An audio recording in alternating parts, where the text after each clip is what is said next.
Everyone, this is Jesse with Game Infinite, and I'm really excited because we have our first part two developer interview. We have actually interviewed Eric with Matt Black Studio before, and he is back to talk about Lucid. I'm really excited for this one because this is the first follow-up we've done. We've done developer interviews in the past, and this is the first time we've gotten to like just do a follow-up and talk about this game since a lot's happened since we did our developer interview last time. Eric, we have a Kickstarter, the demo's getting closer. It exists somewhere. Like So close. it's so close. So a Yeah. lot's happened since the last interview. So now, Eric, you've been us on SOG a couple times, and you've been on this you've been on our YouTube channel a few times, but there's still a good chance some people don't know who you are. So please tell us a little bit about you. Tell us what you're working on. Tell us about Lucid. Tell us about you. You have the floor. Sure.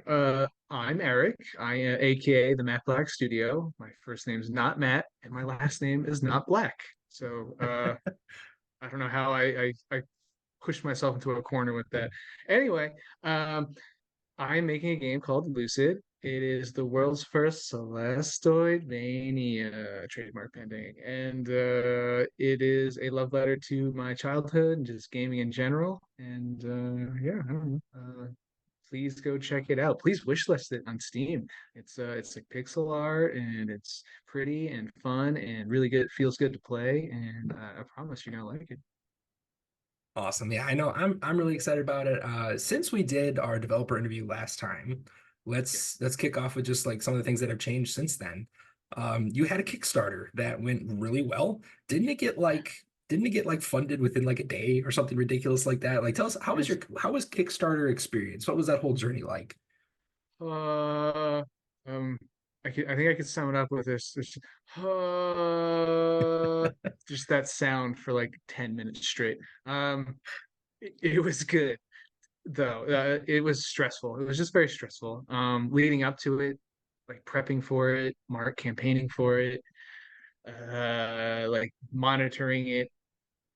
All of it was a stress, but it was all worth it because the community really expanded. Everyone was insanely supportive, both like monetarily, but also just like hyping and soul boosting. It was that was very rewarding, and I met a lot of really cool kids that just joined the Discord, and I don't know, it was really cool. And it's really propelled the project, so I'm very excited. I was really happy to see it get that much love and support so quickly. I don't remember exactly because this was a little while ago, and I don't remember exactly, but I remember I feel like it hit goal pretty fast, and you Oh just yeah, got to like just I was one of those things I was thinking was like I can imagine like for those devs that have to like wait the whole 30 days and like it's like 30 oh days of stress, like knowing dude, like hey, you hit goal, you got this game's getting funded one way or another, and now we're just talking about stretch goals and like future dreams, like yeah. how is that feeling? Just knowing that, however many days it was. I don't remember exactly how quickly it did, but I remember it was pretty fast. If I Um, remember correctly, I think it was day three is when yeah, it it's pretty fast. fully funded. I'm Was gonna that let like a you. What's say that? was that like a relief? Was that like a weight off your shoulders? Like 3 days in, knowing it's funded, it's good. Like the worries gone. How was that Definitely, feeling like? it's definitely a relief. It's almost like I don't know. It's like just okay. Step one is done, but a little insider Kickstarter secret to all my fellow Kickstarter future people that are going to make that endeavor.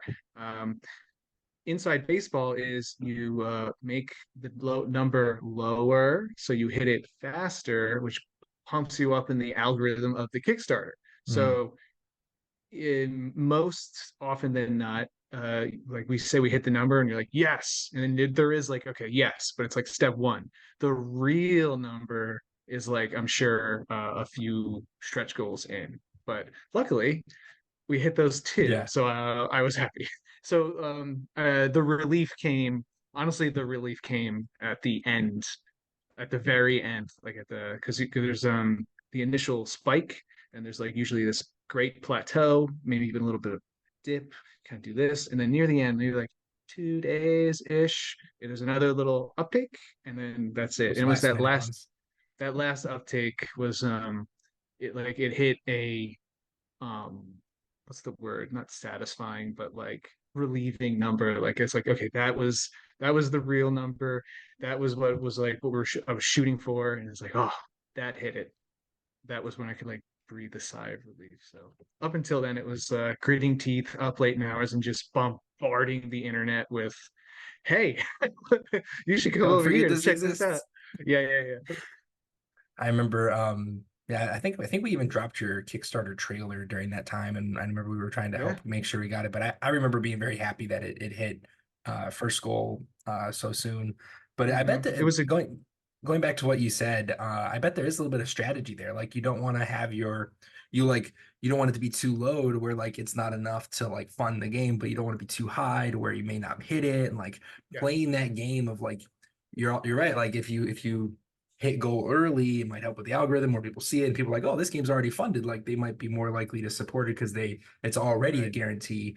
right. So like I bet that was a lot of strategy that went behind into that, just planning like what numbers meant Yeah, what things, and 100%. A lot of thought goes into what, yeah, like you said, the number of thresholds, and then obviously like the backing numbers. So it's like a lot of calculations, and then there's a lot of like coin flips because, like you said, um, let's say you do put it too low and you hit it, and then for whatever reason, like let's say you hit it and for whatever reason it doesn't go much further, well, you're locked in now, and that's kind of them's the breaks. Whereas I know other friends who have set numbers didn't make it, and it was a gift in disguise because they like, all right, here what we can shift around, and then they go at it again, and then they like blast through that number. Uh, so yeah, it's kind of it's this little strategic risk reward dance in that knife's edge, but I'm happy with how things all turned out. well, it obviously worked because the game not only got funded very quickly, but it hit several stretch goals. Hmm. Um, so let's talk about Oh, the development I'm since that. so sorry. Oh, I please just go. remembered. We're on the Kickstarter topic. The Kickstarter actually, it's not even over, by the way. Okay, If you're tell us more. so inclined, I extended the Kickstarter. So if there are like backer rewards you would like to be privy to, and don't have that fear of FOMO, you can go to the Kickstarter, and there is a, if you go to the PayPal, you can pledge with like a note to like, oh, this is the tier I would like, and you pledge that, and it's almost as if the Kickstarter never ended. So yes, anybody that's interested, please yeah, take a glance, take a look see.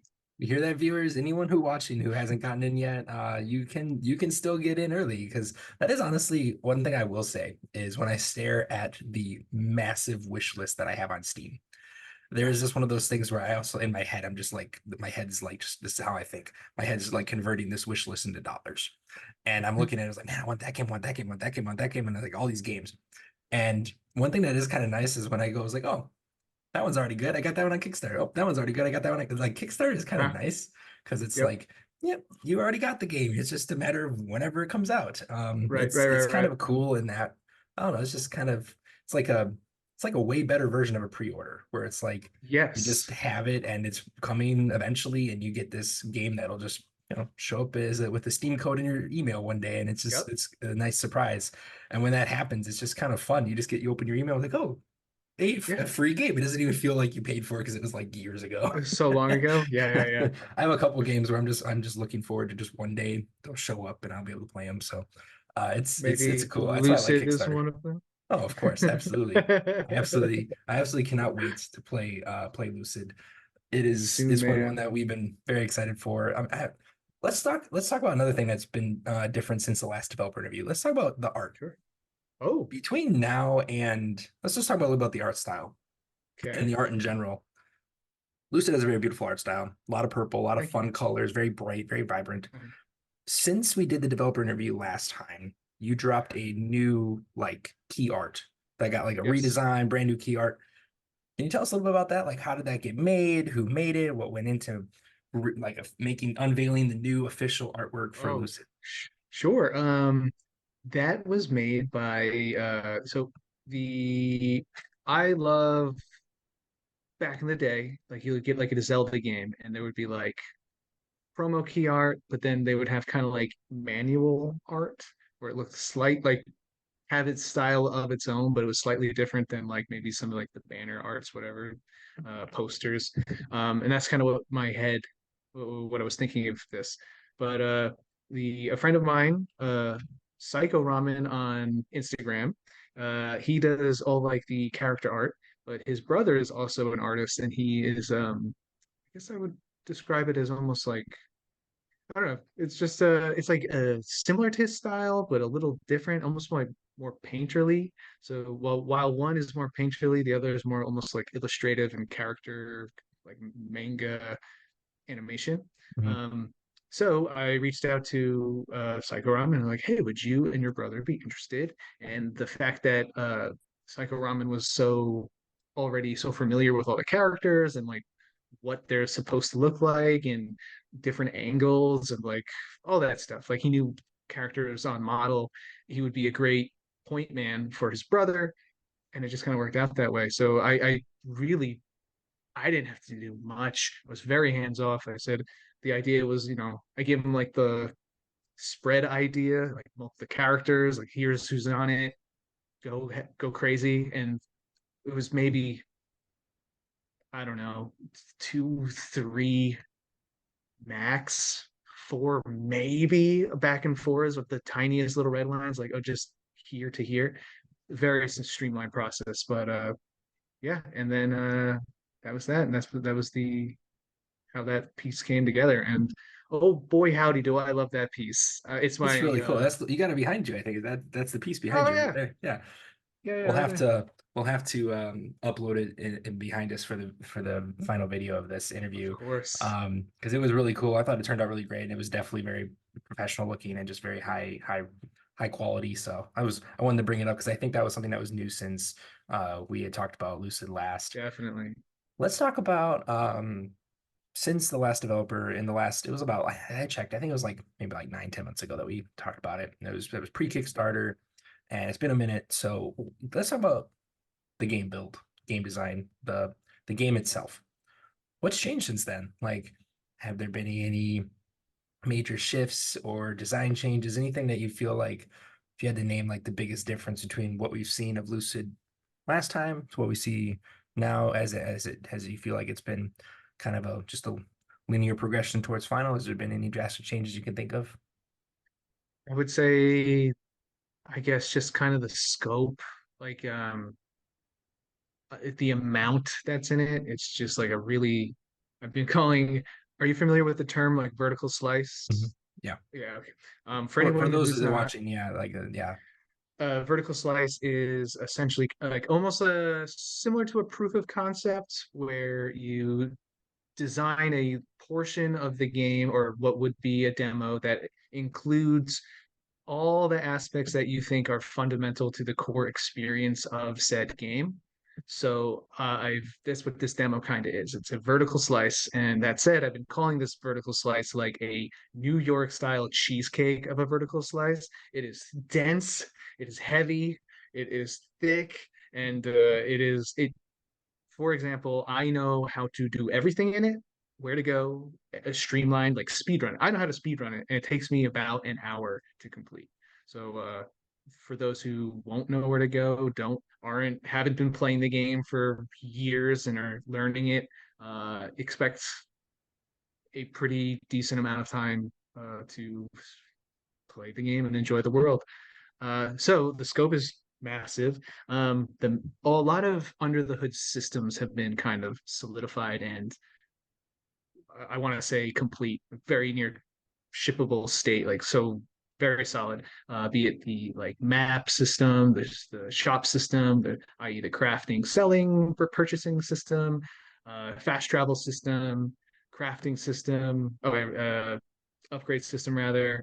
Talismans, that's a big one. Talismans are kind of if anyone's played Hollow Knight, it's sort of like the charm system. Basically, you slot in talismans to your player, and it alters or adds certain permutations to like their attacks or how they maneuver, what have you. You basically can modify your character to your play style, and a bunch of talismans have been added. Yeah, so just things like that. Lots of features, NPCs, dialogue, cutscenes, all the things that make a game, like all the polish, it's all Mhm. kind of been really It's coming together. elevated. Yeah, it's coming together, and it's never felt more like, oh, this is a video game. At Mhm. some point it felt almost like early back then it was almost like a tech demo proof of concept, but now you boot it up to straight like it's just, oh, this is a video game. Like if I sold it, if I released it now, it would basically be like the first level of a video game in its totality. So it's very exciting. Well, on that subject of all the things that have evolved, progressed, improved, changed since last time, let me kind of go tying back to Kickstarter. Like you had that primary goal, and then you had those stretch goals. What did some of those stretch goals allow you to do between now and then, or what are some things that you are working towards that those things enabled you to do? What were some of your stretch goals? So the stretch goals, I don't think they kind of fold into the current timeline, I guess Mhm. the roadmap. But the stretch goals that we did hit, if I remember correctly, was I would have to, I I have don't to put you on the look. spot with that one. That one was kind Yeah, of it's been a it's while. been a minute. I believe it was the Sentinel Trials, which is essentially kind of like Star Road in Super Mario. Okay. Basically, like like a hard end game hard test your might situation. That's cool. Um, Extra tracks from David Wise, the from of Donkey Kong Country and many others fame. And then the last one. What was the last one, Jesse? I'm looking it up right now. It's almost as if I Uh, should have given you these questions ahead of time. so- no, Impromptu is way more fun. I should absolutely know my stretch goals. Boss rush mode. That was Okay, it. yeah, that's what it was. That's right. I remember. I Mhm. also kind of forgot what they were because this was I was trying to remember like because it was like it was I feel like it was what like 8 months ago, 9 months ago, something like that. It was So it's all in. good. It ended in October. So yeah, however many months that However was. many events that is, yes, Yeah. past So far away. Time is so a far away. construct. Oh, that's awesome. So cool. Let's talk about the demo. So it was at PAX. We talked before we got into the recording. Like, just tell us a little bit about PAX. Like, we can't not talk about it. I know we talked about it briefly before we got into the interview portion on the record, but like, what was your PAX experience? Who saw it? You got a shout out from IGN. Like, let's just talk about bringing the working demo to PAX, and I want to hear all about that. Yeah, man. It was a really good time. I, I've been saying that going into PAX, I was sort of just on the cusp of nervous because I felt ill prepared in the sense that the demo, as stated, is a very dense vertical slice, and I wasn't sure if that was conducive to like the PAX format, which is usually like 15-minute to 20-minute, uh maybe half an hour, not even, but play times that people get to play. I Mhm. know that Lucid was on the floor. Um, it had a setup on the floor that had a 15-minute timer. But the way PAX was set up this year was Apogee had a booth where all their games were presented, and then they also had a suite on the adjacent hotel that basically all the press events were being carried. So all interviews and whatnot were there, which was it was really nice. It was a good setup because it got to wasn't too loud. There were snacks, bathroom, and you could it was a very nice and relaxed environment. That said, I didn't get to the show floor until an hour before my flight home.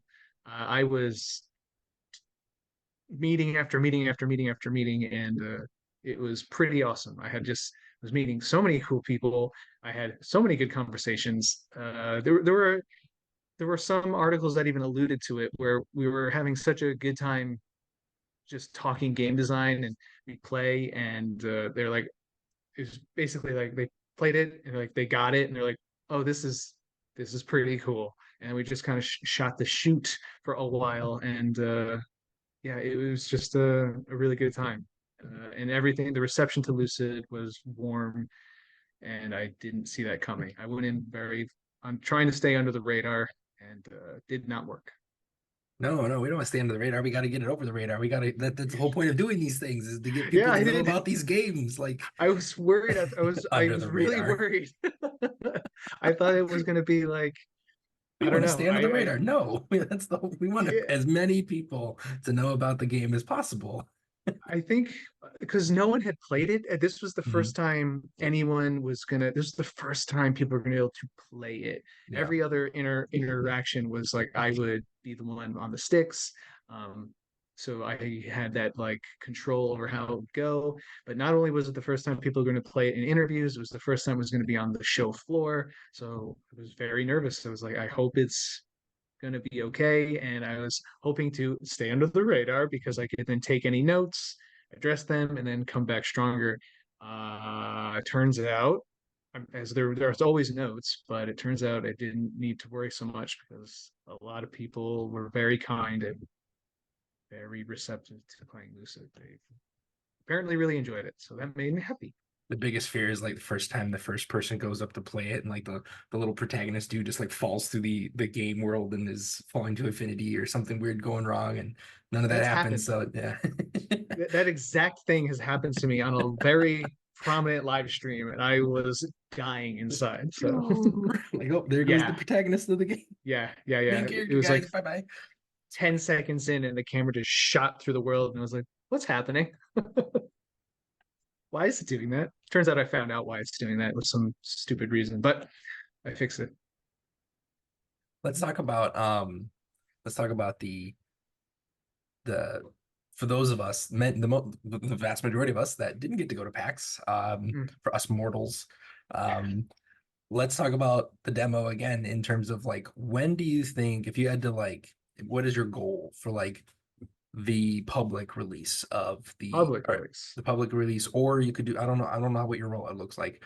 Essentially, I'm gonna make this question more selfish. When do I get to play?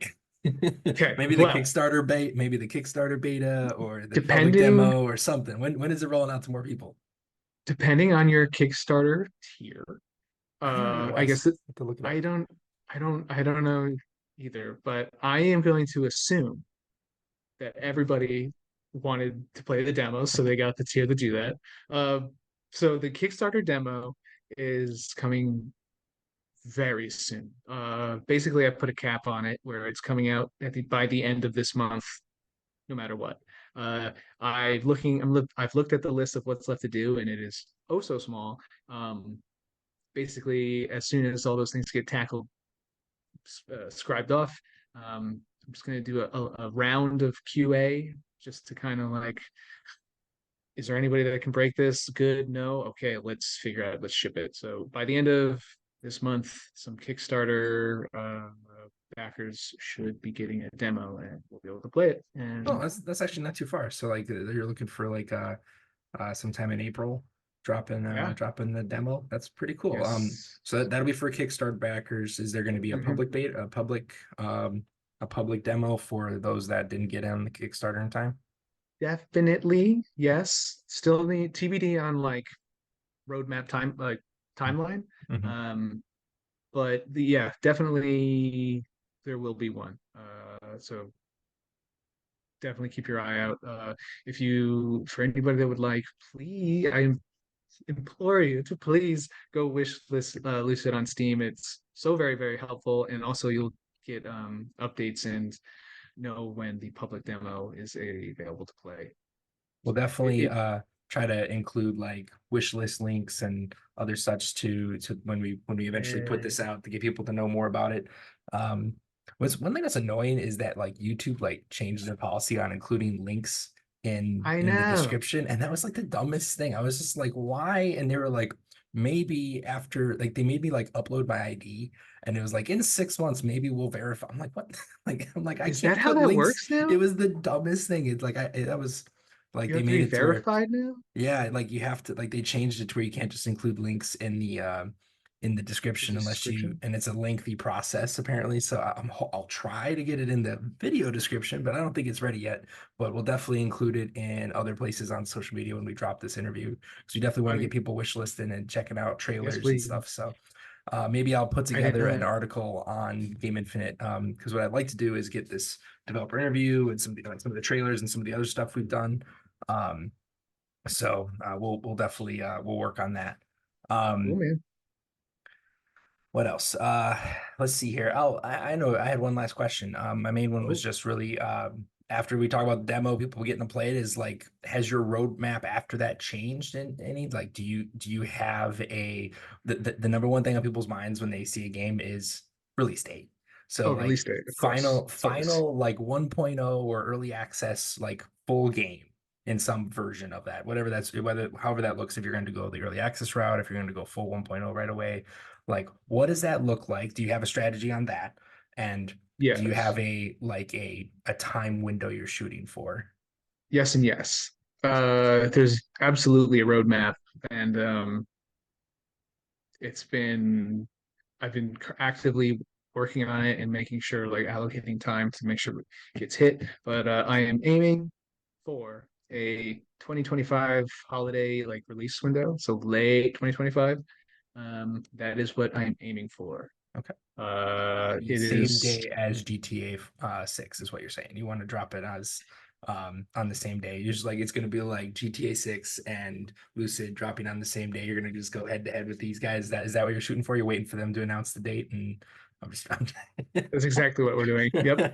Uh, you're like, yeah. I don't care what day it Fuck. is as long as it's the same day as them because I want to take them.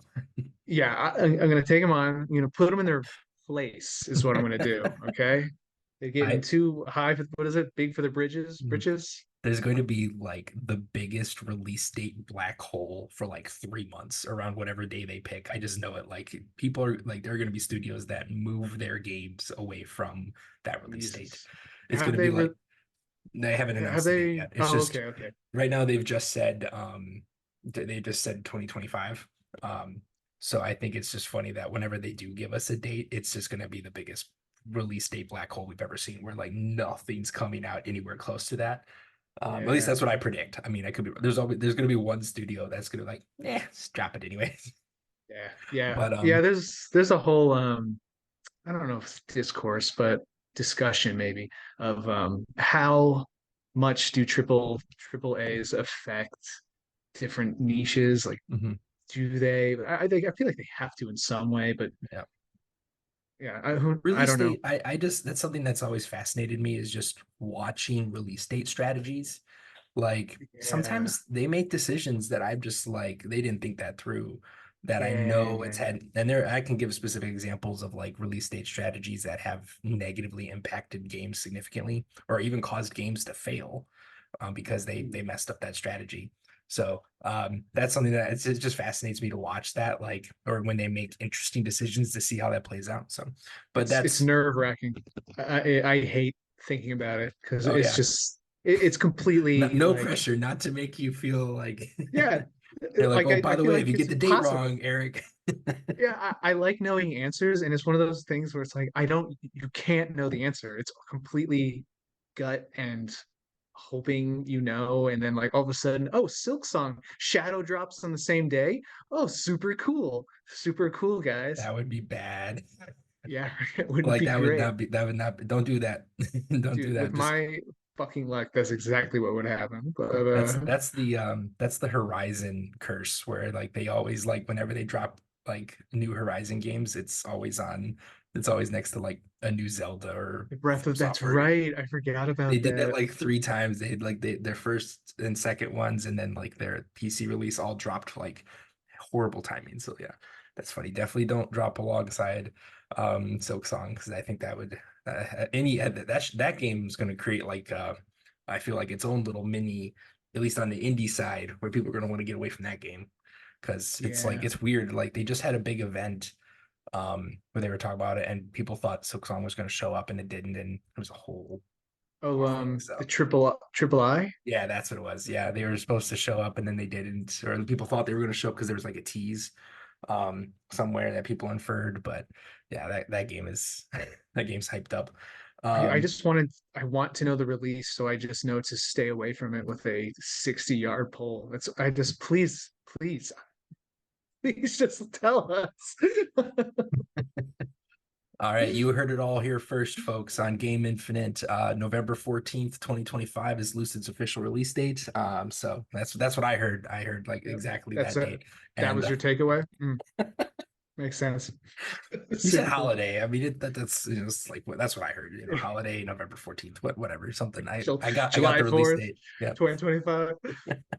July Cool. 4th. Yeah, that Yeah, technically would be a holiday. Yeah. yeah, technically. Yeah. Awesome.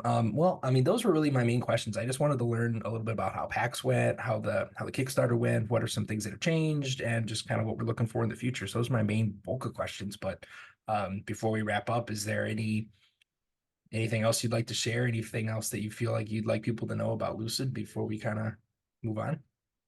No, I mean, I think if you guys want to play something that is, I think, fresh and new and something you've never played before, I would seriously take a look at Lucid. It's sometimes new games are hard to like convey what makes them so new, but uh please look into it. There has been a bunch of media coverage and articles, and it's one of those things that once you seemingly pick it up and play it, it like clicks and makes sense. And I guess words and looking at it are hard to describe, but just give it a watch, give it a follow, a wish list on Steam, and I don't think you'll be disappointed. I think when you do get to play the demo, you feel what's going on, and it's I think it's pushing the Metroidvania genre in a different direction or a new direction. Just it's I don't know.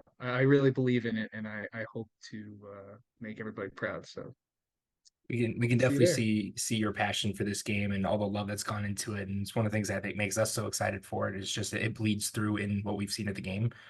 I wanted to end with a couple plugs on just kind of like so we kicked off so we've been doing these developer interviews and I'm really enjoying it. And like one thing that really excited me is we kind of had our own milestone that was just something really cool. Is we kicked off the indie game, the Game Infinite indie game trailer project, which was this idea of like, well, let's turn Game Infinite in a little bit of a indie trailer space on YouTube Right. and just bring in all these trailers. And what's cool is that we did that. We started that like 2 years ago, and we've been rolling out trailers. And we launched GI Plays, which is one of our series where we do gameplay and such. And Cool. we did like a first like GI Plays with commentary for one of the other indie games. And what was really interesting to me is last year was a first for us. It was the first time that one of the games that it's like we do our top 10 lists. Like one of our biggest things of the year is like our top 10 lists. And it was the Uh-huh. first time that an indie game took game of the year from Game Infinite. And that game happened to be one of the games that we had in the indie trailer project. So it's just really cool to see that progression of like these games, they deserve the spotlight and they can be awesome. Like they're not we're not just celebrating them because they're in our little bubble. Like they are that good. And that's one thing that I'm Mm. really excited about is just seeing some of the absolute winners coming into our little circle of influence that we get to help tell people about. And then when we finally get to play the game, we're like, yep, it was as awesome as we were hoping for. And that's just the kind of like where I'm at, where we're not just showcasing games that are people that happen to be the ones that we've interacted with. We're showcasing games that are awesome, and when they do finally arrive, they're epic, and we enjoy playing them.